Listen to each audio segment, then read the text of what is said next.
मुजफ्फरनगर की खतौली और जानसठ तहसील में आयोजित संपूर्ण समाधान दिवस के दौरान मंडलायुक्त सहारनपुर डॉक्टर रूपेश कुमार, जिलाधिकारी उमेश मिश्रा और वरिष्ठ पुलिस अधीक्षक संजय कुमार वर्मा समेत प्रशासनिक और पुलिस अधिकारियों ने आम जनता की समस्याएं सुनी। अधिकारियों ने संबंधित विभागों को निर्देश दिए कि सभी शिकायतों की मौके पर जाकर निष्पक्ष जाँच कर समयबद्ध और गुणवत्तापूर्ण निस्तारण सुनिश्चित किया जाए। अधिकारियों ने विशेष रूप से महिला अपराध से जुड़ी शिकायतों को प्राथमिकता देने के निर्देश दिए। इसके साथ ही समाधान दिवस में पहुंचे लोगों को साइबर अपराध और ऑनलाइन ठगी से बचाव के प्रति भी जागरूक किया गया। अधिकारियों ने कहा कि शासन की मंशा के अनुरूप जनता की समस्याओं का त्वरित समाधान प्राथमिकता है और लापरवाही बरतने वाले कर्मचारियों के खिलाफ कार्रवाई की जाएगी।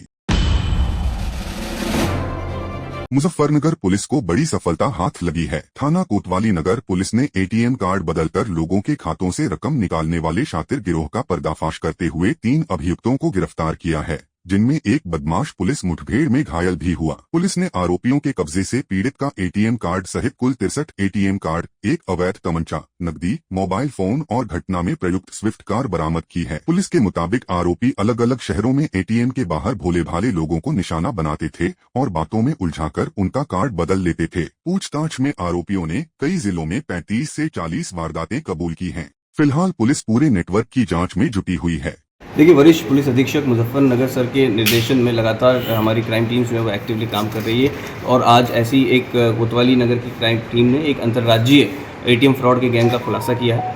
15 मई 2026 को एक वादी श्री विनीत कुमार ने थाने पर पेश होकर ये बताया था कि उनके साथ एक एटीएम का फ्रॉड हो गया है, जिसमें कि उनके एटीएम को बदलकर उसमें से लगभग 43,000 रुपये कुछ अज्ञात लोगों ने चुरा लिए। तो इस घटना का संज्ञान लेते हुए तत्काल स्थानीय पुलिस द्वारा 220/26 एक मुकदमा पंजीकृत किया गया। 3 टीमों का गठन किया गया, जिन्होंने सीसीटीवी देखे और घटना के सफल अनावरण में लग गए। इसी दौरान जब आज चेकिंग चल रही थी तो खटीमा पानीपत मार्ग पे 3 अभियुक्तों को मुठभेड़ के दौरान गिरफ्तार किया गया। इन अभियुक्तों ने अपना नाम गुलशन, मयंक और जतिन बताया और इसमें से एक पंजाब का रहने वाला, एक जींद हरियाणा का रहने वाला और एक चरथावल का रहने वाला। इन तीनों से पूछताछ में ये पता चला है कि जो उनके कब्जे से 63 एटीएम कार्ड्स बरामद हुए हैं और इन एटीएम कार्ड के बारे में जब पूछताछ की तो उन्होंने बताया कि ये वही एटीएम कार्ड से जो ये एटीएम के फ्रॉड करने में यूज़ करते हैं और अलग अलग जगह घूम के लगभग 6 राज्यों में इन्होंने 100 से ऊपर घटनाएं इन एटीएम फ्रॉड की कर दी हैं और आज तक कभी ये पकड़े नहीं गए। इसमें से एक गुलशन है जिनके ऊपर पहले से कुछ मुकदमे हैं और उनके पैर में गोली भी लगी है। तो इन तीनों को गिरफ्तार कर माननीय न्यायालय के समक्ष पेश किया जाए। मुजफ्फरनगर के शाहपुर थाना क्षेत्र के गांव किनौनी की कई महिलाओं ने सरकारी योजनाओं के नाम पर ठगी किए जाने का आरोप लगाते हुए वरिष्ठ पुलिस अधीक्षक से कार्रवाई की मांग की है। महिलाओं का आरोप है कि आरोपियों ने प्रधानमंत्री आवास योजना और सिलाई मशीन दिलाने का झांसा देकर उनसे करीब 1,90,000 रुपए ले लिए। पीड़ित महिलाओं का कहना है कि गाँव में आने जाने वाले एक व्यक्ति ने भरोसे में लेकर उन्हें अन्य लोगों से मिलवाया और योजनाओं का लाभ दिलाने का दावा किया। जब काफी समय बाद भी कोई योजना का लाभ नहीं मिला तो महिलाओं को ठगी का एहसास हुआ। आरोप है कि पैसे वापस मांगने पर आरोपियों ने गाली गलौज करते हुए जान से मारने की धमकी दी। पीड़ित महिलाओं ने एसएसपी से मामले में मुकदमा दर्ज कर सख्त कार्रवाई और ठगी की रकम वापस दिलाने की मांग की है। तो उन्होंने हमसे धोखे से कहा कि बहन हम तुम्हारा घर बनवा देंगे। हम ब्याज पे पैसे ले आए, दे दिए और फिर कहने लगे सामान में करवाएंगे। मगर भैया सामान में करवा दियो। और फिर अब जब हमने फोन करे 2-4 दफा तो फोन था, फिर उन्होंने उठाया नहीं फोन। फिर कहने लगे हम नहीं जानते ना, हमने पैसे लिए। और फिर गाड़ी गलौज देने लगे। जब हमने फिर फोन मिल भी गया तो गाड़ी गलौज देने लगे, नुको नु कर देंगे, पाट देंगे नीचे। मगर हम भी तो ये पाट देंगे, तो मिल तो हमें मिल तो हमें मिल जाएगा तो भरा जगह तू सहता है, हम गाँव तारे हम पढ़ेंगे। देख कैसा हो पैसा तो बहुत। एक लेडीज थी और एक वो था जेंट्स, सिलाई मशीन और मकान के। मारता तो 20,000 रुपए, किसी का तो 10, किसी का 20, किसी का हम तो जी 15-16 से भी ज्यादा हो रहे। हम ना तो क्या पैसे दे दो और हमारे मकान बनवा दो और मकान बन जाए तो और ही बढ़िया। अच्छा हुआ तो मिलेगा, कम से कम किचड़ से तो लिखड़ेंगे हम जो वहाँ कीड़ों में पड़े हैं। ब्याज पैसे लगा दिया आदमी में मारे पीछे पियर जहाँ लड़ बिड़ का तो पियर वाले ने कहते तुमने गलत करा। और तो ये काका योजना जी बताओ। और उसके लड़के से सुबह बात करी तो लड़के ने नुकाई जेल में रह जमा। जेल से क्या मतलब, हमारा पैसा दे, जेल से मैं क्या लेना। बताओ कैसे कैसे तुमने ब्याज पैसे लगा दिए अपने मर्द से चोरी चोरी। बच्चे हमारे छोटे छोटे, हमारे पैसे मिलवाओ क्या हमारा घर बनवाओ। मेरा नाम मिंटू है सर जी, गाँव किनौनी, जिला मुजफ्फरनगर में जी। मामले हम कप्तान साहब के पास आए थे और जी हमारा जो शोषण हुआ है, हमारा प्रधानमंत्री आवास योजना और सिलाई मशीन पर घर घर जाकर हमारा सही तरीके से शोषण करा योजना के सड़क। एक विनोद भगत जी है, गाँव का मेड़ा है जी, और एक लड़का सन्नी, उसके पिताजी का नाम हरि सिंह है, संदीप, और भी ककरोली गांव का है, कि हम तुम्हारे आवास के मकान दिलवाओगे और तुम्हारे घरों में सिलाई मशीन जो लड़की हैं ले जाओ, उन्हें सिलाई मशीन दिलवाओगे और थारे इतने पास हमारे से 1,90,000 रुपए ले लीजिए। हाँ, 1,90,000 रुपए। हाँ जी भाई। और परिवार वाले कुछ पीड़ित हैं जी, कुछ इधर उधर रिश्तेदारी में जा रही है। हम तो प्रशासन से यही चाहे कि कृपया हमें न्याय मिला और जो हमारे पैसे हैं हमें मिल जाए, ऐसे निकम्मे आदमियों को जेल कराया जाओ। ये महिलाओं ने दे दी जी हमारे पीछे, हम तो बाहर को मान मजदूरी मेहनत करने जा रहे थे। ये साल भर हो गया, 6 महीने तकरीबन हो गए बाबू जी। 6 महीने अभी ऑनलाइन भी ले रखे बाबू जी, कैश भी ले रखे भैया, वैसे जो पान पून जो वो भी बेच के पैसे ला दो।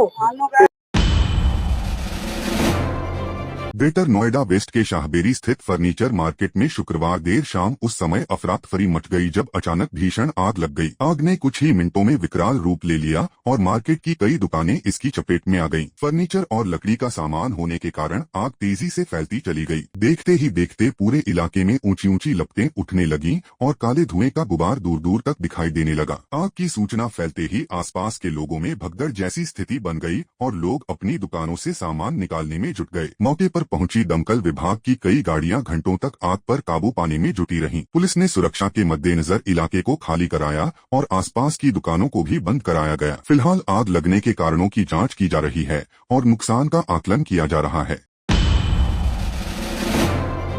हैदराबाद के नामपल्ली रेलवे स्टेशन पर शुक्रवार शाम उस वक्त हड़कंप मच गया जब Hyderabad Jaipur special express train के एसी कोच में अचानक भीषण आग लग गई। घटना उस समय हुई जब ट्रेन शाम करीब 7 बजे जयपुर के लिए रवाना होने की तैयारी में प्लेटफॉर्म पर खड़ी थी। प्रत्यक्षदर्शियों के मुताबिक पहले कोच से धुआं निकलता दिखाई दिया और देखते ही देखते आग ने 3 टियर एसी डिब्बे को अपनी चपेट में ले लिया। आग की लपटें उठते ही स्टेशन पर मौजूद यात्रियों में चीख पुकार मच गई और लोग जान बचाने के लिए इधर उधर भागने लगे। स्टेशन परिसर में कुछ देर के लिए भगदड़ जैसे हालात बन गए। घटना की सूचना मिलते ही रेलवे प्रशासन, आरपीएफ, जीआरपी और दमकल विभाग की कई टीमें मौके पर पहुंची। रेलवे कर्मचारियों ने तत्काल प्रभावित कोच को खाली कराया और यात्रियों को सुरक्षित स्थानों पर पहुंचाया गया। दमकल कर्मियों ने काफी मशक्कत के बाद आग पर काबू पाया। आग लगने के कारणों का अभी तक आधिकारिक खुलासा नहीं हुआ है, लेकिन शुरुआती जांच में शॉर्ट सर्किट की आशंका जताई जा रही है। रेलवे अधिकारियों के अनुसार राहत की बात यह रही कि समय रहते सभी यात्रियों को सुरक्षित बाहर निकाल लिया गया,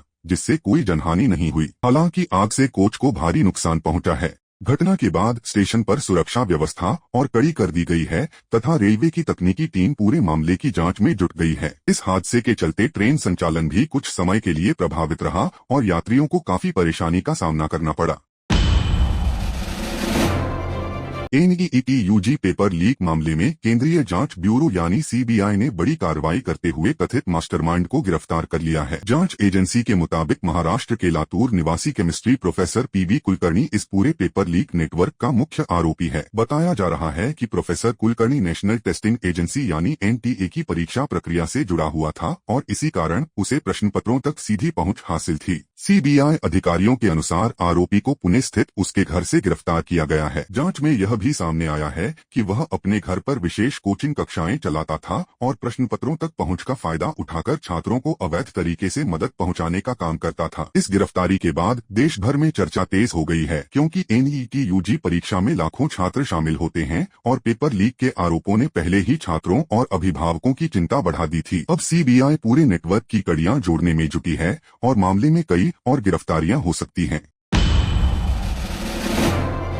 धार भोजशाला मामले में मध्य प्रदेश हाई कोर्ट की इंदौर बेंच के ऐतिहासिक फैसले के बाद आज भोज उत्सव समिति के पदाधिकारी और बड़ी संख्या में श्रद्धालु भोजशाला पहुंचे। यहां विधि विधान के साथ पूजा अर्चना की गई और श्रद्धालुओं ने हनुमान चालीसा का पाठ भी किया। हाई कोर्ट ने अपने फैसले में भोजशाला परिसर को हिंदू पक्ष के अनुसार मां बागदेवी का मंदिर माना है। गौरतलब है कि मुस्लिम पक्ष इसे कमाल मौला मस्जिद बताता रहा है। फैसले के बाद क्षेत्र में सुरक्षा बढ़ा दी गई है और अब माना जा रहा है कि मुस्लिम पक्ष इस निर्णय को सुप्रीम कोर्ट में चुनौती दे सकता है।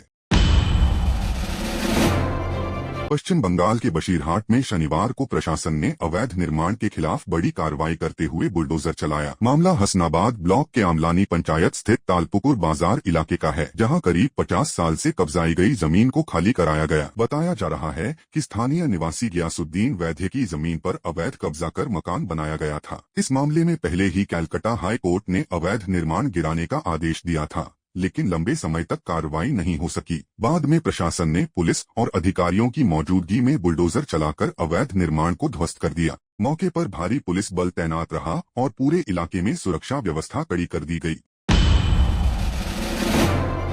प्रयागराज में वट सावित्री व्रत के पावन अवसर पर सुहागिन महिलाओं ने अपने पति की लंबी उम्र और सुख समृद्धि की कामना के साथ श्रद्धा और भक्ति भाव से पूजा अर्चना की। सुबह से ही मंदिरों और वट वृक्षों के आसपास महिलाओं की भारी भीड़ देखने को मिली। पारंपरिक परिधानों और 16 श्रृंगार में सजी महिलाओं ने निर्जला व्रत रखकर वट वृक्ष की पूजा की। महिलाओं ने वृक्ष पर जल, रोली, अक्षत और फूल अर्पित किए तथा सूत लपेटकर परिक्रमा की। धार्मिक मान्यता के अनुसार यह व्रत सती सावित्री और सत्यवान की कथा से जुड़ा है, जिसमें सावित्री ने अपने तप और समर्पण से यमराज से अपने पति के प्राण वापस प्राप्त किए थे। तभी से यह व्रत अखंड सौभाग्य और सुखी दाम्पत्य जीवन के लिए रखा जाता है।